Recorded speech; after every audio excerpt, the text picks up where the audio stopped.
morning everybody. Today's period we are going to discuss about second topic from part first of science and technology.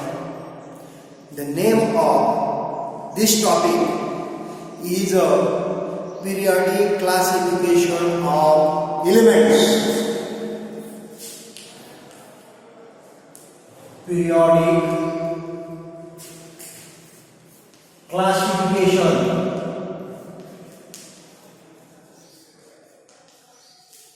of elements म्हणजे मूलद्रव्यांचे आवृत्ती वर्गीकरण. त्याच्या अगोदर मूलद्रव्य म्हणजे काय या प्रश्नाचं उत्तर शोधण्याचा आपण प्रयत्न करू. What is called as element? In the earlier standard we have studied about the matter. What is matter? द्रव्य. द्रव्य कशाला म्हणतात? द्रव्य. तर बघा, जे आपण स्पर्शाने जाणवतो किंवा डोळ्याने पाहू शकतो, matter that can we know by touch or we can look it, that is called as matter. Means around to us all things that are made by matter. This matter generally is of three types. It is element म्हणजे मूलद्रव्य, then compounds त्याला आपण संयुग म्हणतो, and one more type that is called mixture. That is a mixture. म्हणजे द्रव्य हे तीन प्रकारात विभागलेलं आहे. द्रव्य म्हणजे काय हे आपण पाहिलं. जे आपण डोळ्याने पाहू शकतो पण आणि स्पर्शाने जाणवतो त्याला आपण काय म्हटलं? द्रव्य, matter. This matter is found in this three different types. It offers in this three different forms. One is the element, another is the compound आणि मिक्सचर म्हणजे मूलद्रव्य, संयोग आणि मिश्रण या स्वरूपामध्ये हे आपल्याला जाणवतं.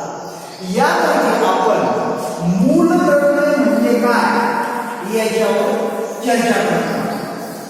मूलद्रव्य म्हणजे काय हे आपण अगोदरच्या वर्गामध्ये शिकलेले आहोतच. तरी बघा, मूलद्रव्य कशाला म्हणायचं? तर जे द्रव्य फक्त एकाच प्रकारच्या अणूपासून बनलेलं असतं. Elements is the type of matter which is made from only one types of atoms. म्हणजे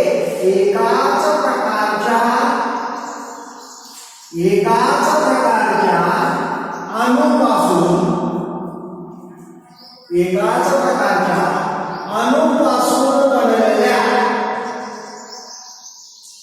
अणूपासून बनलेल्या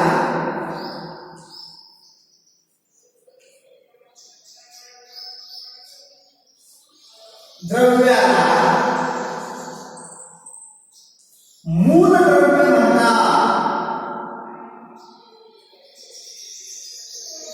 मूलद्रव्य म्हणतात.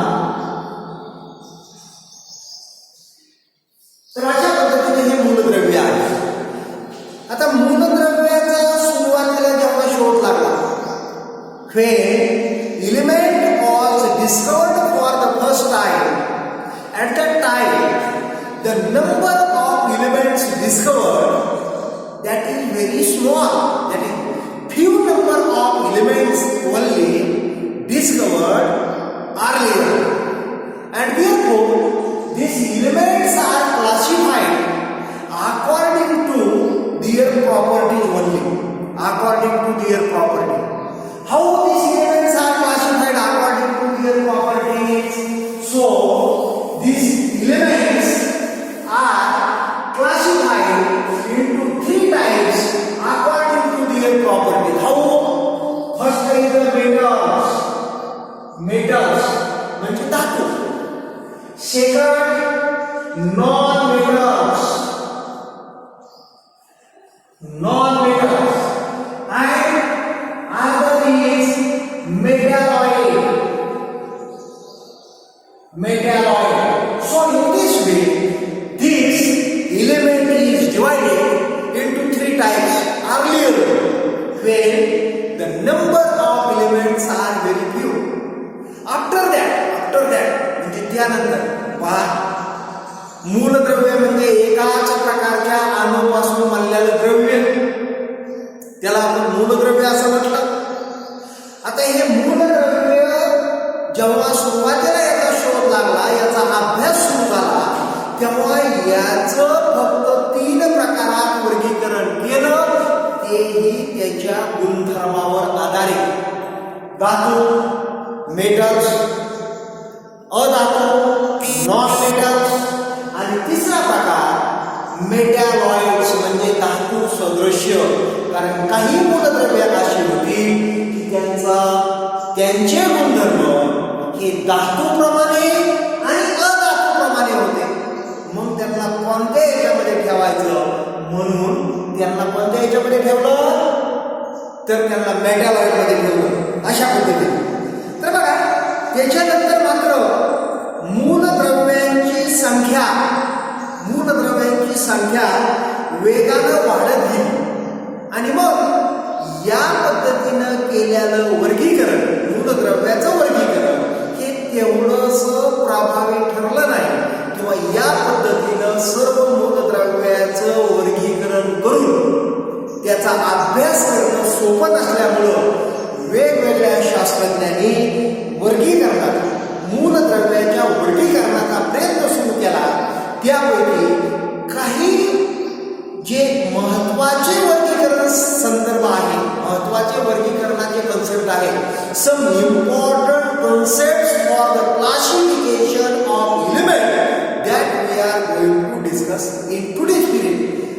So the name of our chapter is periodic classification of elements. Periodic classification of the elements म्हणजे मूलद्रव्यांचं आवर्ती वर्गीकरण. तर विद्यार्थी मित्रांनो, मूलद्रव्याच्या वर्गीकरणाचा जो कन्सेप्ट आहे याच्यावर आपण चर्चा केली. मूलद्रव्य म्हणजे काय, द्रव्य म्हणजे काय, या प्रश्नांची उत्तर आपण पाहिली.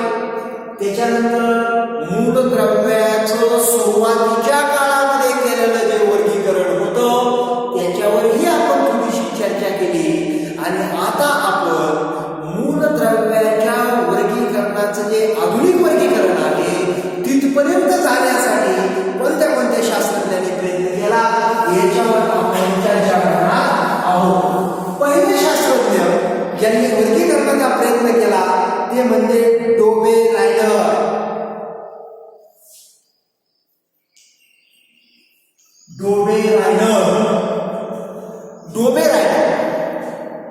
This Dobbe Reiner suggested the method of classification which is also related to the properties of the elements. यांनी सुद्धा म्हणजे डोबे rider in the year of 1817 म्हणजे 1817च्या कालावधीमध्ये डोबे रायडरनं मूलद्रव्याचं वर्गीकरण केलं. वर्गीकरण करत असताना त्यांनीही काय केलं, मूलद्रव्याच्या गुणधर्माचा अभ्यास केला. आणि मूलद्रव्याच्या गुणधर्माचा अभ्यास केल्यानंतर त्यांच्या असं लक्षात आलं की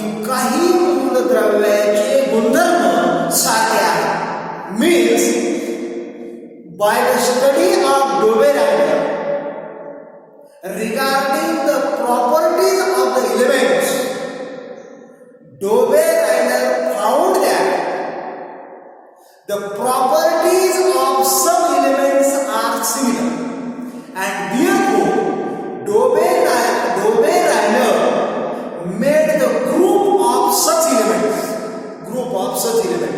That group made by Dove-Reiner, that is of 3 elements, and therefore these are called as Dove-Reiner traits. These are called as Dove-Reiner traits. म्हणजे Dove-Reinerच्या त्रिकांचा नियम. Dove-Reinerच्या त्रिकांचा नियम. त्रिक का म्हटलं? कारण Dove-Reinerने 3 मूलद्रव्याचे गट पाडले. 3 मूलद्रव्याचे गट पाडले आणि 3 मूलद्रव्याचे गट पाडून त्यांच्या गुणधर्माचा अभ्यास केला आणि म्हणून याला Dove-Reinerची त्रिका असं म्हणतात. आता नेमकं काय केलं तर Dove-Reinerने समान गुणधर्म असलेल्या 3 मूलद्रव्याच्या गटामध्ये पहिल्या आणि तिसऱ्या मूलद्रव्याच्या अणुवस्तुमानाची सरासरी ही दुसऱ्या मूलद्रव्याच्या अणुवस्तुमाना एवढी असते हे दाखवून दिलं. यालाच Dove-Reinerच्या त्रिकाचा नियम असं म्हणतात. काय पाहिलं आपण Dove-Reinerच्या त्रिकाचा नियम? In the group of 3 elements having nearly same properties, the average atomic mass of first and third element is nearly equal to the atomic mass of second element. So this is the Dove-Reiner's law of traits. Dove-Reinerच्या त्रिकांचा नियम. Dove-Reinerने मूलद्रव्याच्या गुणधर्माचा अभ्यास केला. सारखे गुणधर्म असणाऱ्या 3 मूलद्रव्याचा एक गट तयार केला आणि यांच्या अणुवस्तुमानाची तुलना केली. atomic mass, and he found that the atomic mass of these elements is related to each other. How? The average atomic mass of the first and third element is nearly equal to the atomic mass of second element. So, how we will discuss with the help of one example. For example, we will consider one example of lithium, sodium, and potassium.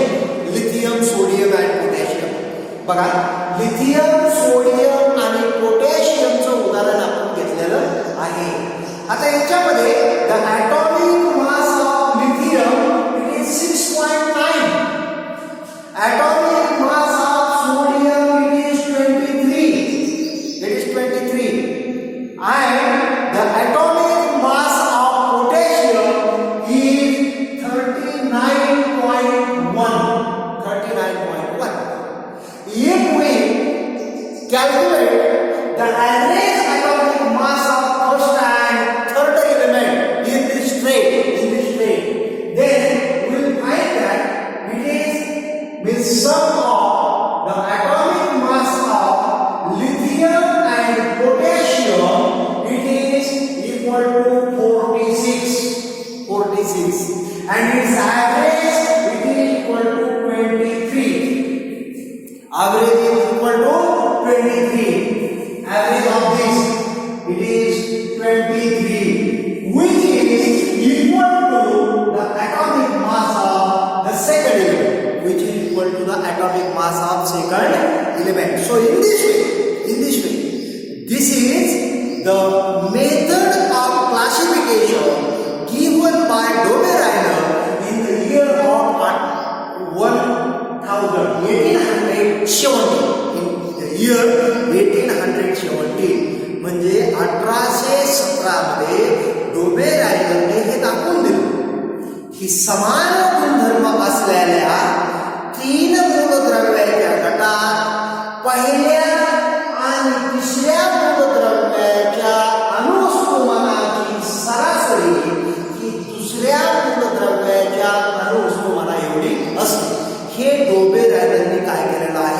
दाखवून दिलेलं आहे. याला डोबे रायडरचं वर्गीकरण किंवा डोबे रायडरच्या त्रिकांचा नियम असं म्हटलं जातं. But this classification it is also not sufficient because all the elements which was discovered at that time, all the elements which was discovered up to this time, म्हणजे त्या काळापर्यंत जेवढे मूलद्रव्य शोधले गेले होते त्या मूलद्रव्यांचं वर्गीकरण डोबे रायडरच्या त्रिकांच्या पद्धतीनं करता आलं नाही.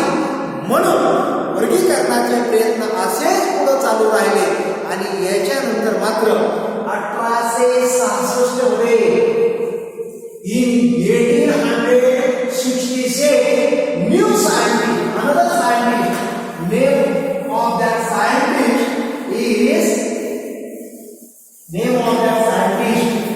that was Newland.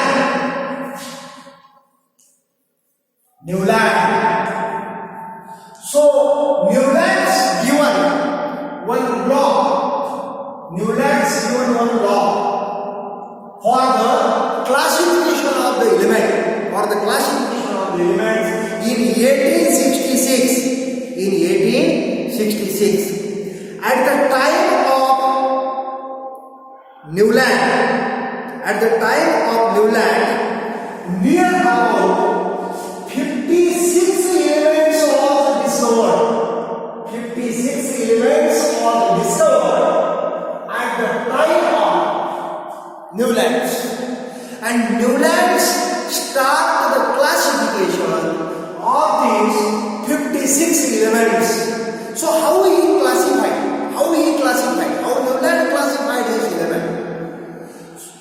So first म्हणजे न्यूलँड्सनं मूलद्रव्याच्या वर्गीकरण कशा पद्धतीने केलं, वर्गीकरणाला सुरुवात कशी केली, तर न्यूलँड्सनं काय केलं, त्या काळी ज्ञात असलेल्या म्हणजे 1866 पर्यंत जी मूलद्रव्ये शोधली गेली होती, किती मूलद्रव्ये शोधली गेली होती, 56 elements were discovered at the time of Newland. आणि मग या सर्व मूलद्रव्याचं काय केलं न्यूलँड्सनं, त्यांची अनुस्थोमानाच्या चढत्या क्रमाने मांडणी केली. पहा पहिला मुद्दा, न्यूलँड्सनं वर्गीकरण कसं केलं, तर त्याने प्रथम काय केलं, मूलद्रव्याची अनुस्थोमानाच्या चढत्या क्रमाने मांडणी केली. आणि न्यूलँडच्या असं लक्षामध्ये आलं की मूलद्रव्याच्या गुणधर्माची ठराविक कालावधीनंतर पुनरावृत्ती होते. मूलद्रव्याच्या गुणधर्माची, for example, we'll discuss here with the help of some example. So this element, for example, hydrogen, then lithium, beryllium, boron, carbon, nitrogen, oxygen, then fluorine, sodium, magnesium, aluminum,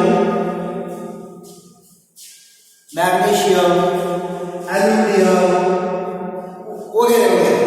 तर या पद्धतीने त्याने काय केलं, न्यूलँड्सने काय केलं, मूलद्रव्याची मांडणी अनुस्थोमानाच्या चढत्या क्रमाने केली. आणि त्यांच्या असं लक्षात आलं, there is the repetition of the properties of the elements after some time interval. म्हणजे काय, त्यांनी पाहिलं तेव्हा त्याच्या असं लक्षात आलं की the properties of first element is nearly similar to that of the eighth element. म्हणजे पहिल्या मूलद्रव्याचे गुणधर्म हे 8व्या मूलद्रव्याच्या गुणधर्माप्रमाणे असतात. हे पहिलं मूलद्रव्य आहे, this is first, second, third, fourth, fifth, sixth, 7, 8, 9, 10. For example, we have right here 10 elements with increasing order of their atomic mass. आपण उदाहरणासाठी या ठिकाणी 10 मूलद्रव्य त्यांच्या अणुवस्तुमानाच्या चढत्या क्रमाने मांडली आहे. मग न्यूलँड्सने काय दाखवलं आपल्याला? पहिल्या आणि 8व्या मूलद्रव्याचे गुणधर्म जवळजवळ सारखे आहेत. म्हणजे काय? This is first, this is eight. म्हणजे या पहिल्या आणि 8व्या मूलद्रव्याचे गुणधर्म सारखे आहेत. आणि हा जो नियम आहे ना, याला न्यूलँडच्या अष्टकाचा नियम असं म्हणतात.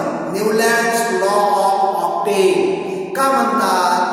तर इन आवर इंडियन म्युझिक, भारतीय संगीतामध्ये तुम्हाला माहिती आहे 7 स्वर आहेत. 7 स्वर आहेत. Means that are the main notes in the Indian music. Main notes म्हणजे मुख्य स्वर 7 आहेत. सा रे ग म प द नि सा, हे तुम्हाला माहिती आहे. भारतीय संगीतामध्ये हे 7 स्वर आहेत.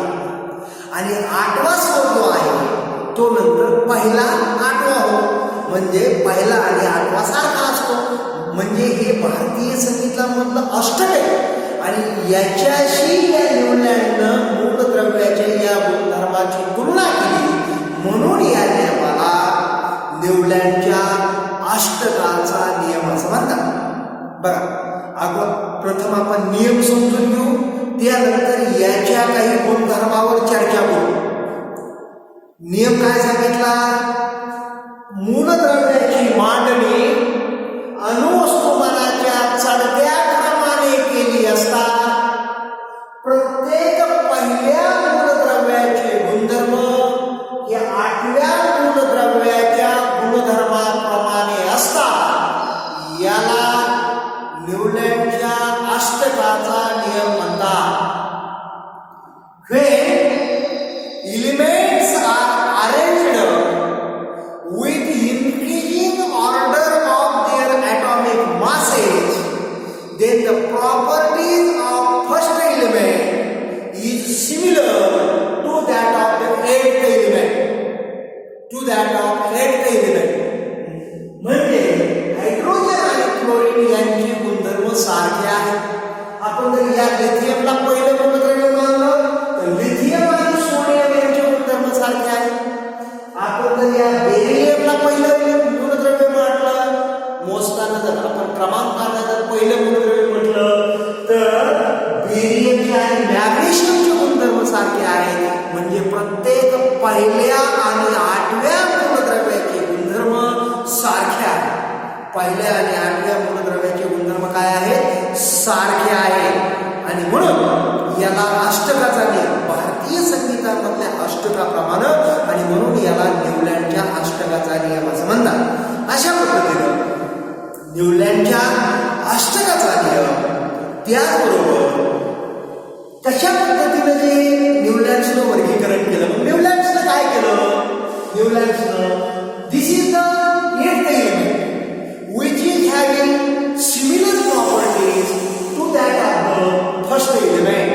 Therefore, this chlorine is placed under the hydrogen because the properties of these two are similar. So chlorine. Then this if we consider lithium, properties of lithium and sodium are similar. Therefore, the sodium is placed below the lithium. Then if we consider beryllium, beryllium is having similar properties to that of magnesium, and therefore it is placed below beryllium. So in this means here we have to understand that these elements are arranged by this way. Therefore, here some horizontal rows and vertical rows are generated.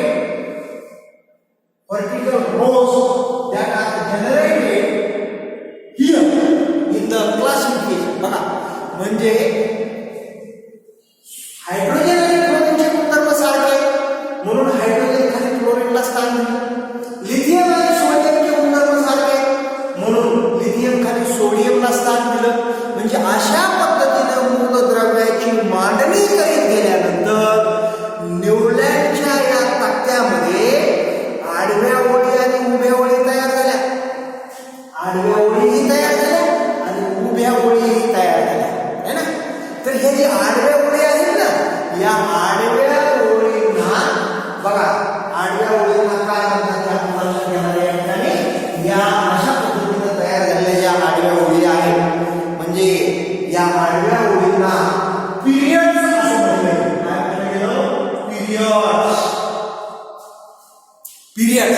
म्हणजे याला आवर्तन म्हटलं, मराठीमध्ये याला आवर्तन किंवा आवर्तन. आणि या व्हर्टिकल लाईन्स आहेत, व्हर्टिकल कॉलम्स या ठिकाणी तयार झालेले आहेत, त्यांना ग्रुप्स म्हटले गेले. ग्रुप्स म्हणजे याला मराठीमध्ये गण म्हणतात, गण. तर अशा पद्धतीनं या आता त्या काळात किती मूलद्रव्यांचा शोध लागला होता? न्यूलँडच्या काळामध्ये 56 मूलद्रव्याचा शोध लागला होता. आणि मग अशा पद्धतीनं या तक्त्यामध्ये न्यूलँडच्या क्लासिफिकेशन मध्ये काय झालं? 7 कॉलम आणि म्हणजे 7 कॉलम बघा, 7 कॉलम आणि 8 आवर्तन तयार झाली. 7 कॉलम, कारण 7 पर्यंत त्यांनी पाहिलं ना स्वरापर्यंत. 7 कॉलम तयार झाले म्हणजे ग्रुप तयार झाले आणि 8 आवर्तन तयार झाले. किती आवर्तन तयार झाली? 8 आवर्तन तयार झाली. म्हणजे 7 × 56 मूलद्रव्याचं या ठिकाणी त्यांनी क्लासिफिकेशन केलं. परंतु हे क्लासिफिकेशन करताना असं लक्षात आलं की हे क्लासिफिकेशन फक्त कॅल्शियम पर्यंतच पाळलं. This classification given by the Newland is followed only up to the calcium, and the rest of elements that are not following this, the Newland's law of octane, that are not classified. Means rest of म्हणजे बाकीचे जे मूलद्रव्य आहेत, हे बाकीचे मूलद्रव्य म्हणजे हे वर्गीकरण यशस्वी ठरलं, पण कुठपर्यंत? फक्त कॅल्शियम पर्यंत. कॅल्शियमच्या पुढे गेल्यानंतर मात्र हे वर्गीकरण यशस्वी ठरलं नाही. या पद्धतीनं मूलद्रव्याचं वर्गीकरण कॅल्शियमच्या नंतर दिसून आलं नाही. हे आपण या ठिकाणी लक्षात ठेवायचंय. आणि त्याच्यानंतर पुन्हा मूलद्रव्याच्या वर्गीकरणाच्या पुढचे जे प्रयत्न आहेत हे आपण आता नेक्स्ट व्हिडिओमध्ये पाहणार आहोत. या पद्धतीनं या व्हिडिओमध्ये इथपर्यंतच थांबू. धन्यवाद. व्हिडिओ पाहिल्याबद्दल अभिनंदन.